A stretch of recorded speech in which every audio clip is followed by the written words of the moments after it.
इस वीडियो में हम लोग देखेंगे एसएससीजीडी न्यू वैकेंसी 2022-23 के बारे में जानेंगे। जो नया बहाली आया है इसका पूरा डिटेल इस वीडियो में जानेंगे कि एज कितना है, क्वालिफिकेशन क्या है, हाइट कितना चाहिए, चेस्ट कितना चाहिए, सिलेबस में क्या क्या बदलाव हुआ है, वैकेंसी में क्या क्या बदलाव हुआ है, क्या कुछ नया है, सब हम लोग इस वीडियो में देखेंगे।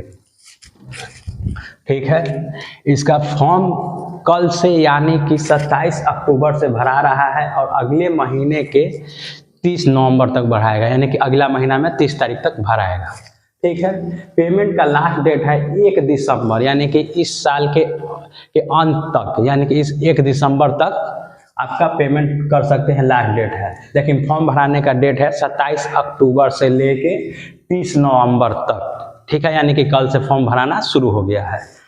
आगे देखते हैं, एग्जाम जो इसका होगा जनवरी 2023 में होगा। ये डेट क्लियर नहीं किया है कि जनवरी में कितने तारीख को होगा।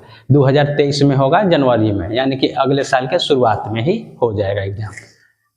इसमें नया क्या है इस एसएससीजीडी के वैकेंसी में? इसमें नया ये है कि देखिए, एक पोस्ट इसमें ऐड किया है एनसीबी का पोस्ट ऐड किया है, नारकोटिक्स ब्यूरो। ठीक है, पहले ये पोस्ट इस एसएससीजीडी में नहीं था, इसको ऐड किया है। और एक चीज इसमें ये नया है कि आपको करेक्शन का मौका नहीं मिलेगा, सुधार का मौका नहीं देगा। इसमें कहीं भी फॉर्म में मेंशन नहीं किया है कि आपको यहाँ सुधार करने के लिए दोबारा मौका देगा। इसलिए फॉर्म भरें तो सोच समझ के भरें, अच्छे से सब जांच करके भरें। ठीक है, अब आगे देखते हैं इसका पे स्केल क्या होगा। तो देखिए, ये जो नया एनसीबी का पोस्ट इसमें जो ऐड किया है उसका लेवल 1 का पे स्केल होगा, यानी कि 18,000 से लेके 56,900 तक। लेकिन बाकी जितने भी पोस्ट हैं एसएससीजीडी के अंतर्गत उनका पेमेंट होगा लेवल 3 का। कौन लेवल का? लेवल 3 का, यानी कि 21,700 से लेके 69,100 तक। ठीक, अब आगे हम लोग देखते हैं क्वालिफिकेशन क्या है। सिंपल, कोई भी लड़का जो मैट्रिक पास किया है वो एसएससीजीडी का फॉर्म भर सकता है, कोई भी। देखिए, एनसीसी जो लड़के किए हैं उनके लिए फायदे है।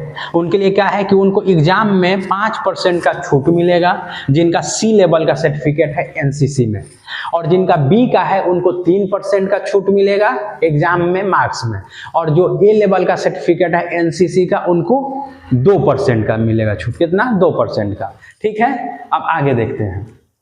हाइट लड़कों के लिए 170 सेंटीमीटर, 170 सेंटीमीटर, और लड़कियों के लिए 157 सेंटीमीटर। ये जनरल कैटेगरी में है हाइट। ठीक, लेकिन एसटी के लिए हाइट है 162.5 सेंटीमीटर लड़कों के लिए, और लड़कियों के लिए 150 सेंटीमीटर।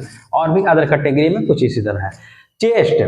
चेस्ट जो है 80 सेंटीमीटर होना चाहिए, और फुलाने के बाद 5 सेंटीमीटर फूलना चाहिए, यानी कि फुलाकर 85 सेंटीमीटर और नॉर्मल 80 सेंटीमीटर। ये रहा इसका। अब हम लोग देखते हैं एज क्या है। तो एज दिया गया है 18 से 23 साल, जिसका एज है वो भर सकते हैं। तो 18 से 23 साल कब से गिनती होगा? तो 1 जनवरी 2023 से काउंट होगा, 1 जनवरी 2023 के एज से।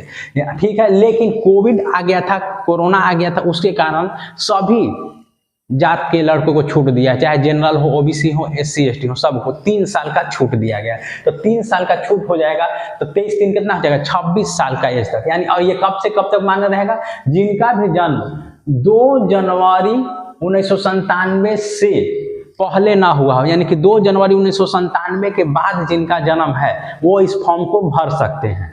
ठीक है, और जिनका जन्म 1 जनवरी 2005 के बाद हुआ है वो नहीं भर सकते, यानी कि जन्म 1 जनवरी 2005 से पहले होना चाहिए, 1 जनवरी 2005 से पहले जन्म होना चाहिए, वो भर सकता है। और जन्म 2 जनवरी 1997 के बाद होना चाहिए, यानी कि 2 जनवरी 1997 के बाद और 1 जनवरी 2005 के पहले।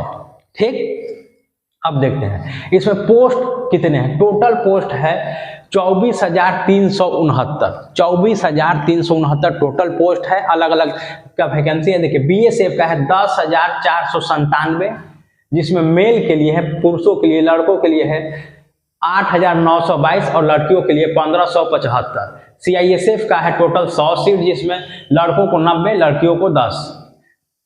सीआरपीएफ का है 8,911, जिसमें लड़कों को है 8,380, लड़कियों को 531। एसएसबी में 1,284 है, जिसमें लड़कों को 1041 और लड़कियों को 243। आईटीबीपी में है 1371 लड़कों के लिए और लड़कियों के लिए 242, यानी कि आईटीबीपी में टोटल कितना है 1613। ठीक, आसाम राइफल में 1697 वैकेंसी है, लेकिन ये 1697 वैकेंसी है सिर्फ और सिर्फ लड़कों के लिए है, लड़कियों के लिए नहीं है। एसएसबी में 103 सीट है, जिसमें लड़कों को 78 और लड़कियों को 25। ठीक, और एनसीबी में टोटल 164 सीट है। ये क्लियर नहीं किया है कि लड़कों को कितना है और लड़कियों को कितना है। ठीक, अब देखिए एग्जाम जो होगा आपका कंप्यूटर बेस्ड होगा। एग्जाम कैसे होगा? कंप्यूटर बेस्ड होगा। कंप्यूटर पे आपका एग्जाम होगा। टोटल क्वेश्चन आएंगे 80 प्रश्न आएंगे, प्रत्येक क्वेश्चन का 2 मार्क्स होगा। कितना मार्क्स होगा? 2 मार्क्स होगा प्रत्येक क्वेश्चन का। ठीक है, 4 सब्जेक्ट से आपको क्वेश्चन आएंगे, reasoning, GK GS, current affair, ठीक है, हिंदी या इंग्लिश, इस दोनों में से कोई एक सब्जेक्ट। हिंदी लेंगे तो इंग्लिश नहीं देंगे, अगर इंग्लिश लेंगे तो हिंदी नहीं देंगे। और एक मैथ, सब 20-20 नंबर, 20-20 क्वेश्चन होंगे। रीजनिंग से 20 क्वेश्चन होंगे, करंट और जीके से 20 क्वेश्चन होंगे, मैथ से 20 क्वेश्चन होंगे और इंग्लिश या हिंदी दोनों में से कोई एक सब्जेक्ट, इससे 20 क्वेश्चन होंगे। आप इंग्लिश भी ले सकते हैं या आपको मन करे तो हिंदी भी ले सकते हैं, कोई एक लेंगे।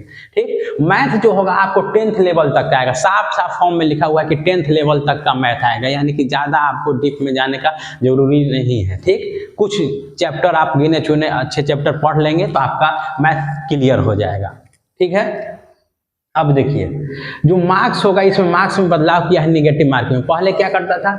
0.25 कटता था, यानी कि 1/4। अब क्या कितना नंबर कटेगा? प्रत्येक गलत क्वेश्चन पे आधा नंबर कट जाएगा। आधा नंबर यानी 0.50 कटेगा, आधा नंबर कट जाएगा। अगर 2 क्वेश्चन गलती करेंगे तो 1 सही क्वेश्चन कट जाएगा।